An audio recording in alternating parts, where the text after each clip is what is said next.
we're famous King of Rock and Roll. I'm known to, everyone knows Elvis down. Well, yeah, I get around.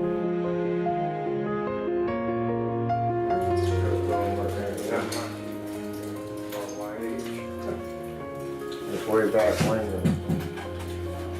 Yeah, I took a picture of my German Shepherd and my Elvis. Sure. See what picture you want. Yeah, I'm not shy about nothing. How come your name is Elvis? How come they call you Elvis? Well, because I told them. That's my nickname. No, yeah. I call myself Elvis. I have a tattoo to prove it. Now watch me flex it. That's why the Elvis tattoo is right there. I can make them high or I'll make them low. Make them high. Do you like living here? Hey, I don't mind. I've been in this room, going 8 years. I don't mind. Where would you be if you weren't here? Well, let's see, nowhere.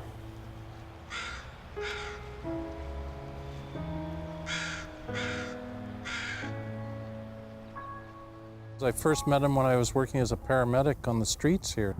Elvis was just couch surfing, if there was a couch to surf on. There were people living in tents, out in the fields, depending on the time of year.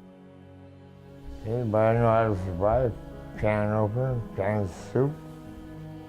Yeah, black bears walk behind me or in front of me under the bridge by Arlington. Sure. Did you mind living like that? Was it okay? Well, yeah, I didn't mind. I knew what I was going to do anyway. So my mountain bike and away I go. Recycle more energy so I can drink more booze. And get my smokable material. And get my food. And I survived very well. I have some distinct memories of Elvis lying on the ground in a parking lot next to a dumpster, and I think he had what we would call a relatively minor head injury with some abrasions, and we'd been called by a passerby, and we'd responded along with the fire department and the police.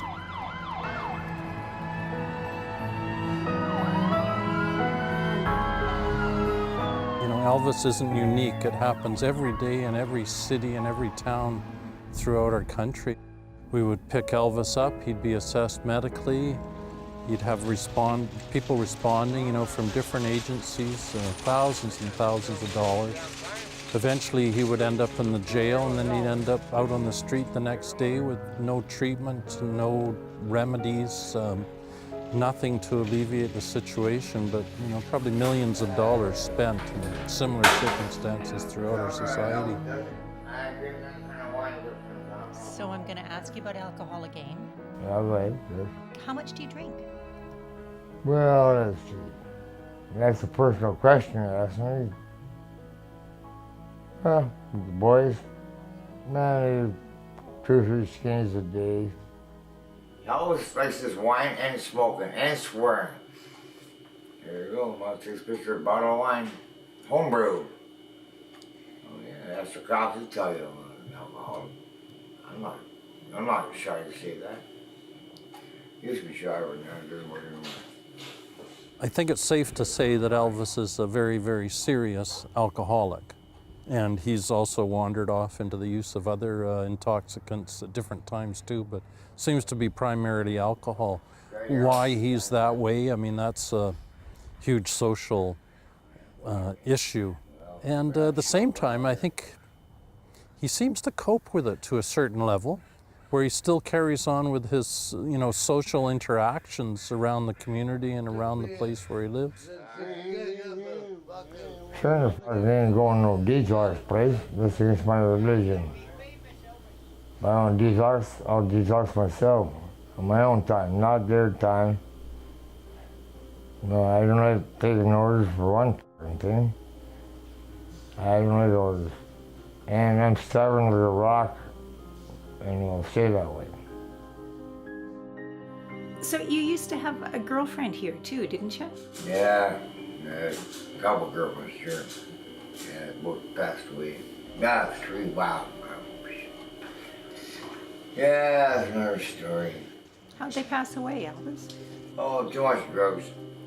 Yeah, too much crystal meth was floating around here, but everybody's whacked on their drugs. The crystal meth. Oh yeah, they're all spun out.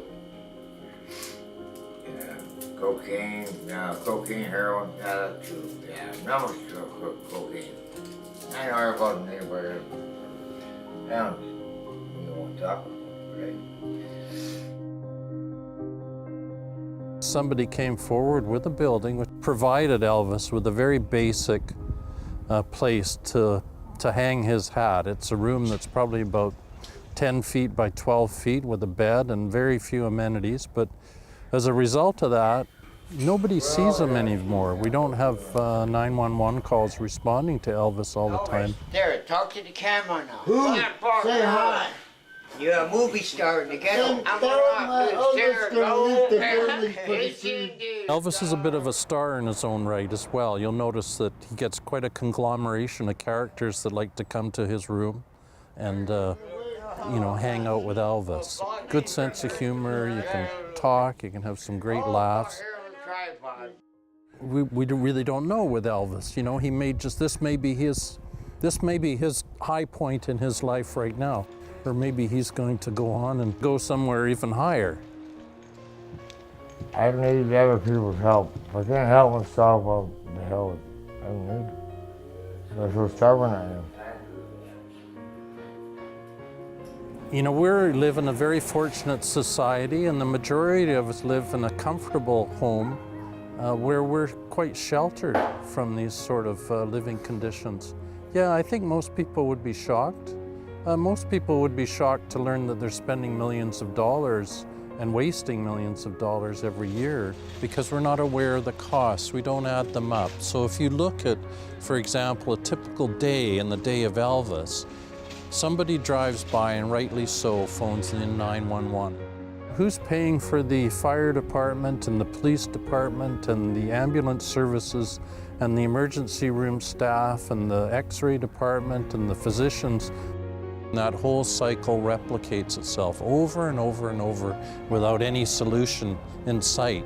Well, one of the solutions is right in sight. It's right here where Elvis has lived for about 8 years.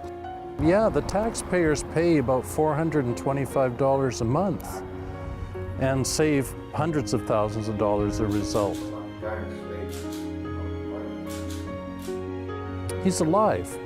In the sector of society that he lives in, that's actually quite a success story. And he's a little more a part of society than he was before. He's a lot less cost on society than was before. And there's always a potential. You know, if we have people who are able to come in and offer more supports, an alternative housing situation, a little bit step up from where he is now. You never know what's going to come out of people, you know? It's like when you put a flower in the garden, what's going to come up. Elvis, I think I've asked you almost everything I can. Really? Really. How about I ask you something personal? Ask me. You go ahead. Are you married? I'm married. Good. Yeah. You're safe. I'm married.